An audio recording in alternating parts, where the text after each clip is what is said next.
Some drinks come from bright rooms, white tablecloths, extensive menus, and then there are drinks that come from places that you aren't really supposed to know about.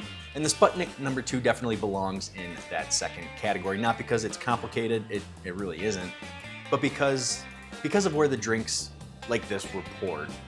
When you hear the word Sputnik, it's easy to jump straight to the satellite.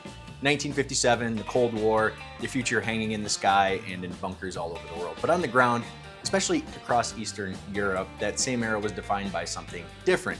Underground rooms, basements, apartments turned into temporary speakeasies, places where music, conversation, and drinking really happened out of sight of the Stasi. And in parts of the Eastern Bloc, bars like this weren't just about alcohol, they were really about opening up themselves to Western society. Jazz records played, Western music was passed hand to hand, and lyrics were learned by memory, not by liner notes, and drinks were built from what you could get and not really what you wanted. And the Sputnik #2 is often associated with that world. Not an official cocktail, not something that was ever really written down. Rum worked when you could find it, brandy worked when you could find it, and fruit juice worked when you could find that as well. And these rooms existed under different pressures, sometimes from occupying forces, sometimes from state surveillance, but the result was usually the same. Music that wasn't approved, conversations that weren't supposed to be had, and drinks that gave people a reason to stay just a little bit longer. And before we make one quick note. For this episode, we are once again going back and using the ecozy sphere ice ball maker that I showed earlier.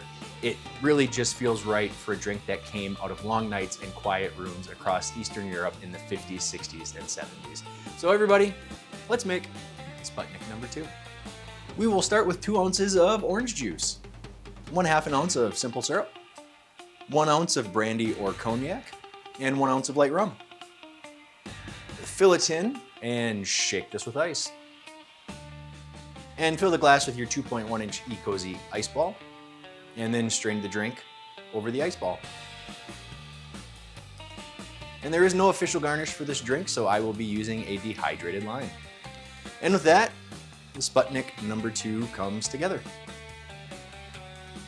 So taking a sip, the first thing you notice is it's a super gentle drink. Obviously, there's that the light rum doesn't have a lot of funk to it. Depending on the brandy that you used, it's not going to have a lot of burn to it. The simple syrup doesn't add a ton. I think it's 1/2 ounce, and obviously then you have a lot of orange juice. So it's almost like an Eastern Bloc screwdriver, right? But minus the vodka, which is weird. It's a Sputnik, but it doesn't have vodka. It's interesting. But understanding where the drink comes from, the fact that it is something that was made with what you have on hand, especially in those Eastern Bloc countries where a lot of this stuff wasn't readily available, right? This is something that was made in apartments, in underground clubs, basements, etc., where you could somehow open up your life a little bit to more Western cultures, something that wasn't as oppressed by the KGB or the Stasi, right? So I get that. It's not a bad drink. It's just there's not anything special about it. It's very simple. I think I said before, it's gentle. There's really not a lot to it. It's not a super complex drink at all. But again, understanding that history of where it comes from in 50s and 60s and 70s, East Germany and Baltic nations, etc., you kind of understand that. That's why it's so simple, right? This is something that you sit there listening to American jazz music, American blues, American rock and roll, and I mean, you could have 100 of these and probably not feel it. Being facetious on that, but I mean, at the end of the day, it's a fine drink.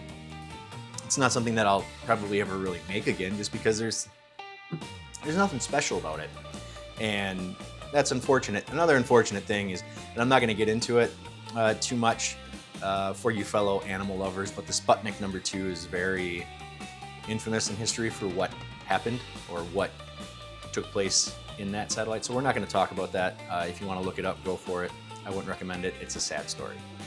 But Sputnik, the original Sputnik, the original satellite, was obviously one of the biggest advancements in human history. Not even up to that point to still, right? That's what helped kick off the space race. And Fun fact about me is originally, coming out of high school, I was going to get a history degree, mainly focusing on World War II, post-World War II into the Cold War. But then I realized that you don't make a lot of money with a history degree. So I pivoted to something that is much more lucrative. Not counting this, because this is not lucrative.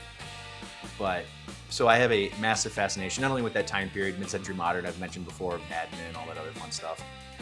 That mid-century America is hugely fascinating to me, but also the spycraft aspect, the militarization of Western democracies versus Eastern Soviet states.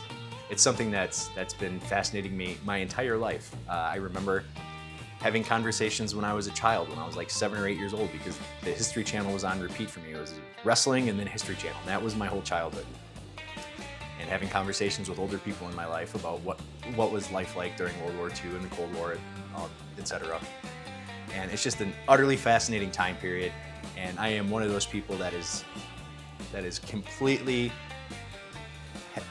when you dive headfirst into something like that, it completely engulfs your attention for however long you take a look at that. If you ever get the pleasure of coming to my backyard bar, you will see that not only is there a lot of tiki stuff, but also one portion of it is kind of World War II-ish. There is a captured Japanese flag hanging up outside. There are propaganda posters from World War II, just something to really bring that time period in, kind of that pre-tiki world, right? So, and there's a picture of my grandfather who served in World War II out there. That's one of the, I think that's the coolest piece out there. I have tikis out there, I have a bar out there, I have all sorts of cool stuff out there, but the thing I treasure the most out there is the picture of my grandfather in his Navy suit aboard the USS North Carolina. That is my most prized possession out there. But I'm kind of rambling now. So back to the cocktail. It's nothing special. You try it at home. Let me know your thoughts. I have a feeling that I know what you're gonna say. It's not a great drink. It's not a bad drink. It's just, it exists, right? That's what it is. It's nothing special.